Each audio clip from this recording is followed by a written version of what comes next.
Hi there, mindful seer people. We are now in the third week of Mercury retrograde.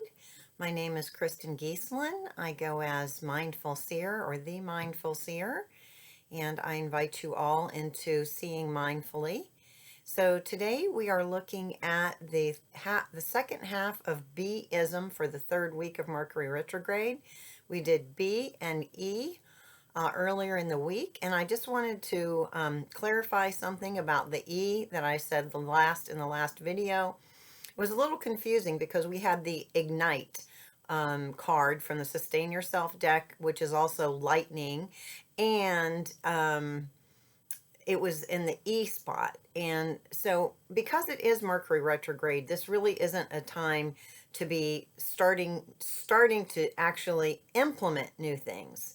But it can be a time to get new ideas or see things in new ways or have something ignited. And so I just wanted to clarify that because when I watched the video, it seemed like I was telling you guys not to start new things, and then I was saying start new things.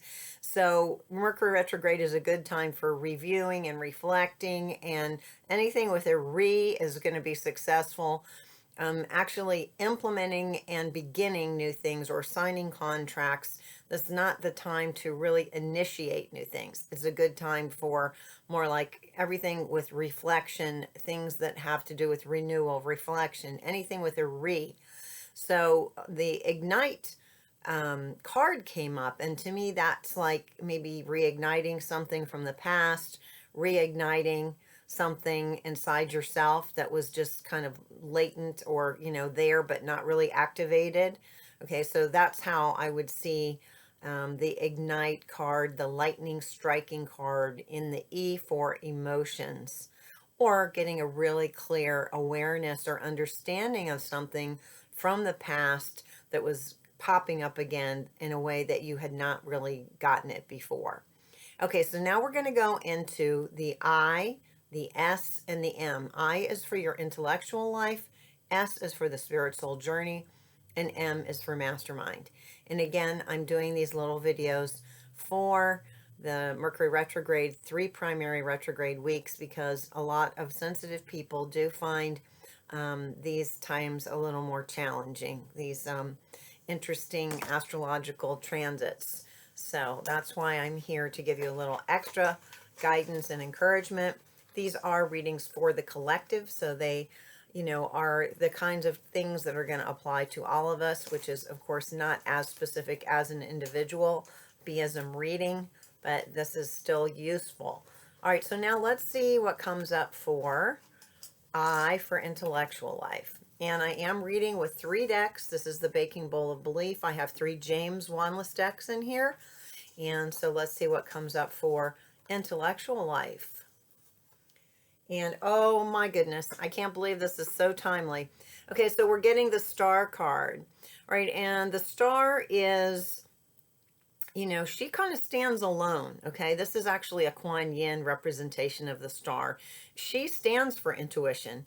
Okay, she is sort of like the poster girl for intuition. She's connected to the stars. You can see her head is up in the area of the stars, and yet she also has earth or ground underneath her feet.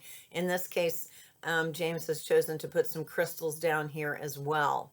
Okay, most of the time she's depicted near a pool of water, and she often has a vase with water pouring out of it. Okay, so this is the star. And, if you're doing yes, no questions with the higher arcana and you get the star, that's a yes answer.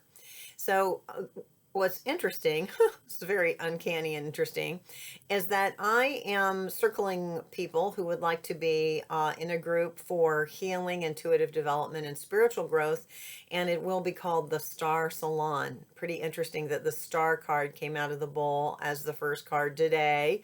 And so this is really people who are interested in both having their feet firmly on the ground here in the 3D, and also, reaching high up into the heavens to, develop spiritually and make contact, on a regular basis with their higher power. And whether that be through intuition, ritual, and, the other ways that we can contact in with those higher energies. So in the card, I'm going to put my arm down now because it's getting tired. In the spot for intellect, in the intellect, which I'll say again, in Buddhism, we treat the intellect more like a sense. So that actually, integrates in really well with intuitive abilities and using your spidey senses. So the intellect is just like one bandwidth. And in a capitalist culture, we're often encouraged to be thinking and analyzing and trying to predict outcomes and focused on return on investment. But there are lots of other ways of engaging with reality, starting with our, what does our gut feel? What does our heart feel? What are our senses telling us? How are our spidey senses informing us? So there's many levels and ways of bringing in information.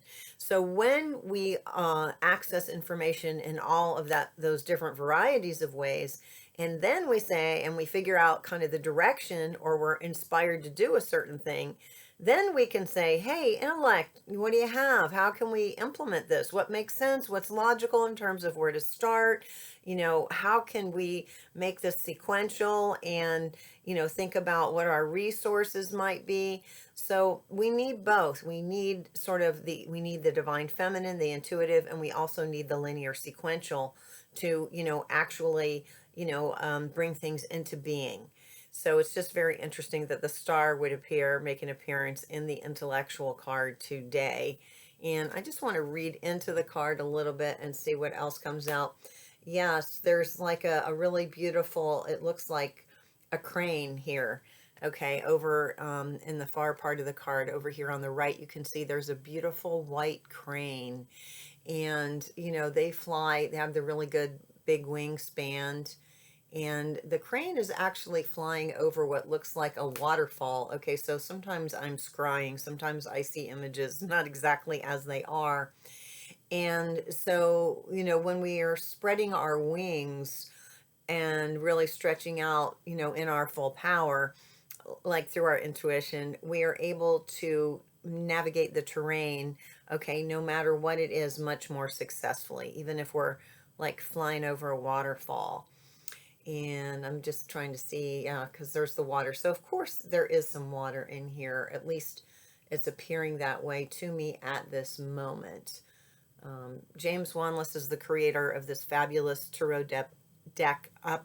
It was a transformative interpretation of the original Rider-Waite tarot. This deck was created for the 21st century.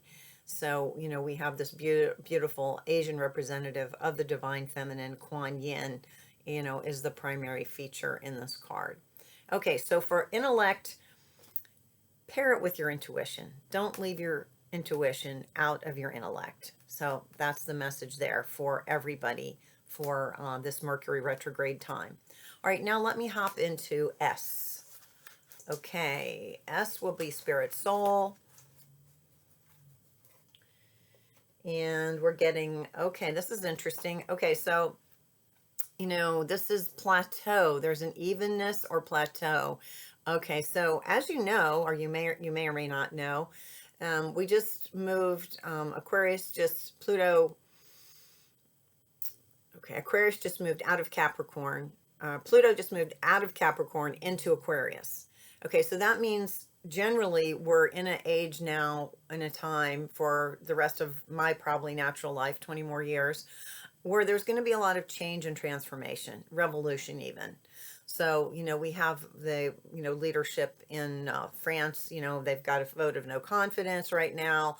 Who knows what's going to happen with the leadership in the United States. There's a lot of, differing opinions about who supports our current leadership and who doesn't. So there's going to be a lot of change and transition in the outside world over the next 20 years. So in order for any of us to feel some sense of safety and security, we need to be even with our soul journey. Okay, we need to know kind of what our primary purpose is, what our values are, and stick to our own personal soul journey, because we are not going to be finding a lot of clarity necessarily from that outer world.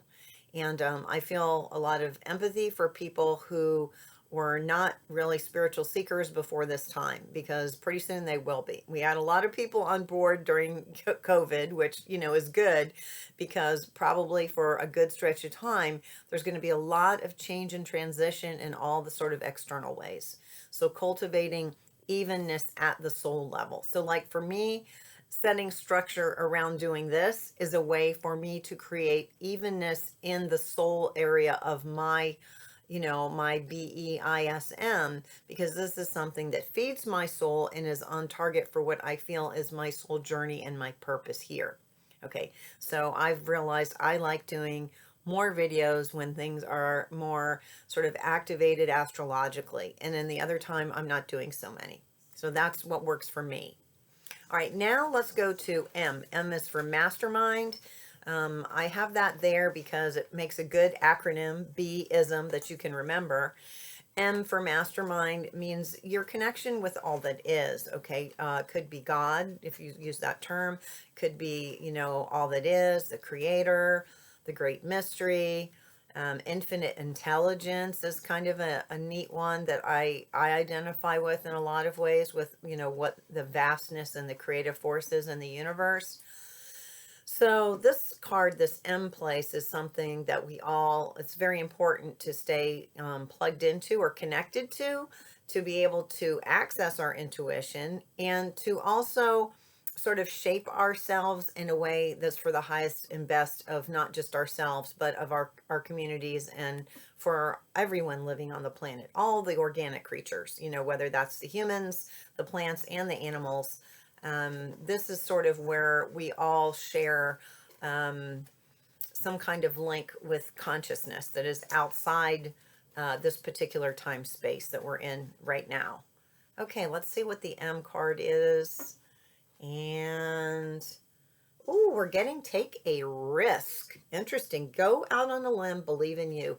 Okay, this is a little, these are small cards. They're really cute. I call them the Just Do It cards. This is the white squirrel deck, also from James Wanless. So you can see here, this little squirrel's going way out to the edge of the limb. Okay, it says, go out on a limb, believe in you. So you are part of the divine, okay? You are not separate from the divine.